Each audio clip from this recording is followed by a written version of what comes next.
à toutes et à toutes, j'espère que vous allez bien en ce début de semaine et que vous avez passé un bon week-end. Pour ma part, impeccable. J'ai vu pas mal de choses dont je vais me faire le plaisir de vous faire des retours dans les jours à venir. Aujourd'hui, je vais vous parler du making-of d'un célèbre jeu vidéo qui a été diffusé ce week-end sur YouTube et qui est The Last of Us Partie 2. The Last of Us est une licence qui a été créée par Neil Druckmann ainsi que par Bruce Straley, et dont la musique a été composée par le génial Gustavo Santaolalla. Il est sorti le 14 juin 2013. Quant à The Last of Us 2, il est sorti le 19 juin 2020. Il a été réalisé donc par Neil Druckmann et accompagné à l'écriture par la brillante et géniale Hayley Gross, qui est également une des scénaristes de la série Westworld. Eh bien, moi, pour ma part, j'ai adoré ce making-of pour deux raisons. La première, je pense que vous allez un petit peu vous en douter. Donc, comme vous pouvez le voir derrière mon épaule, j'ai donc le poster de The Last of Us 1. De l'autre côté de mon setup, j'ai encore une autre affiche. Et j'ai également, voilà, The Last of Us 1 et The Last of Us 2. Je suis donc un grand passionné de cette licence que j'ai toujours suivi de très près. Et également, eh bien, en voyant ce making-of, ce qui m'intéressait vraiment surtout, c'était de découvrir bien, les coulisses, voilà, les studios de Naughty Dog, car en dehors des licences The Last of Us ainsi que Uncharted, que je vous conseille aussi au passage, c'est une très bonne licence de jeu d'action d'aventure, eh bien, je ne les connaissais pas plus que ça jusqu'à que justement je visualise ce fameux film. Bah écoutez, la structure et tout de ce qu'on pourrait attendre donc d'un making-of. Pour ma part, je l'ai trouvé émouvant, très professionnel, très humain. J'ai en revanche eu un petit pincement au cœur et depuis lequel je ferai un petit coup de gueule léger en fin de vidéo. Mais autrement, j'ai adoré ce making-of. Pouvoir mettre enfin un visage et surtout une voix sur Neil Druckmann ainsi que Hayley Gross et accompagné du reste de leur équipe, eh ben, j'ai trouvé ça super. Car ce making-of, il explique et retrace donc de A à Z tout le processus de fabrication du célèbre jeu vidéo, donc The Last of Us 2. Et du coup, ça donne lieu à de nombreux moments émouvants, parfois un peu stressants. Le stress venant de la production, car c'était une production très faramineuse. Et depuis ceci, j'en ai tiré trois petits moments qui m'ont particulièrement touché, notamment le premier, c'est-à-dire qu'il y a un stagiaire qui est convoqué par Neil Druckmann dans son bureau, et le stagiaire, il stresse. Il ne sait pas ce qu'il en est. Ce que je peux tout à fait comprendre, et je pense que vous pouvez aussi le comprendre. On a tous été stagiaires et on se demande tous qu'est-ce que le grand patron ou la grande patronne pourrait bien avoir à nous dire. Il va donc dans son bureau. Neil Druckmann lui demande: est-ce que tu sais pourquoi je t'ai fait venir? Le stagiaire, nada. Et là, Neil Druckmann eh bien, lui confie la réalisation d'une bande-annonce pour un des futurs événements à venir. Et bien le stagiaire, il a juste sauté de joie. Il était hyper heureux car ça faisait très longtemps qu'il voulait le faire. Et donc là, il monte d'un échelon.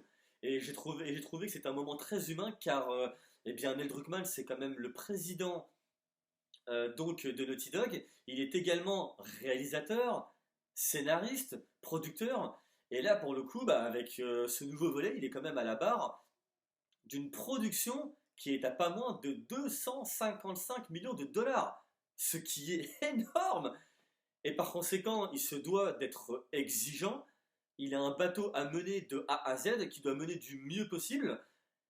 Mais à côté de cela, c'est aussi un être humain. Et dans cette séquence, il fait preuve autant d'humanité que d'humilité, ce que j'ai adoré. Il y a un deuxième moment aussi que j'ai beaucoup aimé. Il y a un des mecs, je sais plus quel statut il a, et en fait il doit faire des essais d'effusion de sang lâchés au mur, c'est-à-dire les infecter quand ils vont bouffer un être humain. Et donc il a un plastique dans ses mains avec, je crois, c'est de l'eau mélangée à du colorant rouge, et il le mange comme une côte de porc. Du coup il se retrouve avec le visage émaculé de sang, mais il le fait avec une hargne. J'ai adoré. Je me suis éclaté en regardant ça. Il y a un autre moment, c'est-à-dire c'est dans une salle de mixage son où il y a un homme, c'est quasiment une armoire à glace, et en fait il fait différents bruitages tels que bah, les infectés, les rôdeurs, les colosses et les nouveaux monstres qui apparaissent donc dans ce nouveau volet, les puants. Et le mec il pousse des cris mon gars, mais what the fuck, c'est un truc de ouf. Personnellement je me suis tapé des barres, et dans le making of, ils ont aussi rigolé parce que bah, je veux dire, mais qui pourrait faire ça avec ses cordes vocales? Et ce que je retiens, bah, du coup, ce que j'en retire bah, de ces trois séquences, et plus particulièrement de ces deux-là, bah, c'est que on a affaire à une équipe, mais qui s'est donnée mais à fond sur tout au long du processus de fabrication du jeu vidéo. Ils se sont donné cœur, corps et âme. Ils ont travaillé comme des dingues, ce qui a valu malheureusement voilà, un petit peu de haut et de bas. Il l'explique justement dans ce making-of, mais tout ce qu'ils ont donné dedans, cet investissement qu'ils ont fait autant humainement que professionnellement, eh bien on le retrouve tout simplement dans The Last of Us 2. En tout cas, moi je l'ai retrouvé car The Last of Us 2, visuellement, bah moi j'ai rien à dire. Visuellement il est parfait. Le scénario, j'en parle même pas, il est parfait. Il y a beaucoup de personnages, et il y a beaucoup de thèmes qui sont exploités, mais tout l'ensemble, et je le dis rarement pour une quelconque œuvre, que ce soit cinématographique que jeu vidéoludique, pour moi cette œuvre, eh bien, elle est parfaite. Comme son prédécesseur. Moi, ce que je redoutais, et je pense que pour beaucoup d'entre vous, ça a dû être le cas, quand The Last of Us 1 est sorti, la première fois, on s'est tous reçu une claque.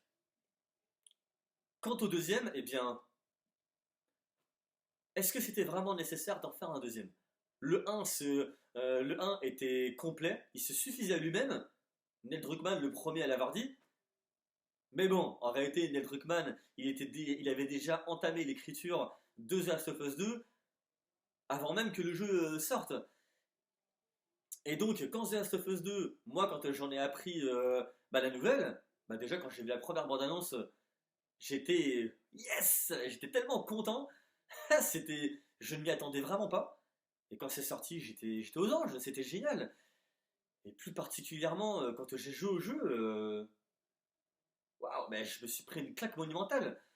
Non seulement parce que bah voilà, le jeu, moi, pour moi, il est parfait, mais c'est surtout que bah voilà, on a été quand même beaucoup à se demander, mais qu'est-ce qu'ils allaient bien pouvoir raconter enfin, dans ce nouvel opus? Quel allait donc devenir le duo Ellie et Joël?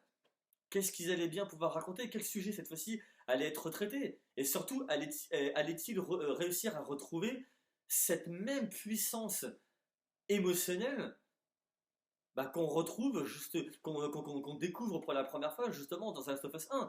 Donc autant de questions très difficiles à manœuvrer, et où on se dit comment vont-ils le faire dans The Last of Us 2? Et sans déconner, bah moi franchement, alors là, bah moi j'ai été, j'ai été complètement atomisé par le jeu. Moi c'est au point de dire, hein, moi quand j'ai terminé The Last of Us 2, j'ai mis au moins 2 bonnes semaines à digérer le jeu en fait, tellement qu'il est intense émotionnellement, tellement qu'il est violent, tellement qu'il est dur. Je m'attendais vraiment pas à ça. Et il faut dire ce qui est, enfin, Naughty Dog, vraiment, ils ont mis le paquet à fond. Et franchement, moi, je les applaudis. C'est super chouette. En plus, ce qui est d'autant plus chouette, c'est que, eh bien, Naughty Dog, voilà, ils ont fait un making-of. Et en voyant ce making-of, eh ben, du coup, on voit toutes les complications qu'ils ont été amenés à vivre, tout ce stress, tout le poids du jeu, parce que évidemment derrière, bah, il y a plein de joueurs et joueuses qui attendaient avec hardiesse bah, justement la sortie. Et justement, ça va rebondir sur ce dernier point qui m'a fait un petit pincement au cœur, c'est-à-dire que Neil Druckmann explique que la production du jeu a été ralentie ben, justement par la pandémie qui a démarré donc en 2020. Et du coup, ben, Naughty Dog a été obligé de prendre des mesures, c'est-à-dire que ben, chacun et chacune sont rentrés chez soi et tout le monde travaillait à distance. Neil Druckmann aussi au passage, il a fait une micro-dépression, voilà, parce que bon bah c'est normal en même temps, face à des événements comme cela et surtout la pression du jeu, ça n'a pas dû être des plus joyeux. Mais ce qui s'est passé, alors là pour le coup je ne suis pas un spécialiste de l'informatique, mais de ce que j'avais pu comprendre, ils ont donc, ils donc travaillé, je reprends, et pardon, hein. Mais ils travaillaient tous depuis un serveur bien particulier, et le gros problème, c'est qu'il y a des éléments qui ont fuité. Pourquoi? Parce qu'il y a un Gugus de 20 ans qui habitait aux Pays-Bas, chez ses parents, et qui a rien trouvé de mieux que de pirater leur serveur, et donc d'en récupérer des contenus à gauche et à droite, et de les envoyer sur la net. Et puis bon bah vous connaissez tous la sérénade, les médias s'en sont emparés, se sont fait leur sauce dessus, de nombreux gens ont exprimé leur colère, il y a beaucoup de choses qui s'est fait là-dessus, et donc entre la pression du jeu, entre malheureusement le retard que ça a engrangé, mais parce que Naughty Dog voulait vraiment sortir un jeu qui soit parfait, il voulait vraiment qu'on en prenne plein les mirettes, chose qui a été faite pour le coup, un pari réussi haut la main, mais voilà, encore une pression en plus, avec laquelle ils ont dû donc vivre. Et ce qui s'est passé, c'est que ben l'actrice qui interprète le rôle de Abby, eh bien, elle a reçu des menaces de mort. Et ça, moi, franchement, je suis désolé, mais dans le making-of, quand je la vois comme ça, en train de pleurer, en train de verser des larmes, parce que ça a été très dur pour elle, mais ça m'a ennuyé pour elle. Enfin, des menaces de mort de quoi? Parce que elle joue le rôle d'une femme avec des gros bras.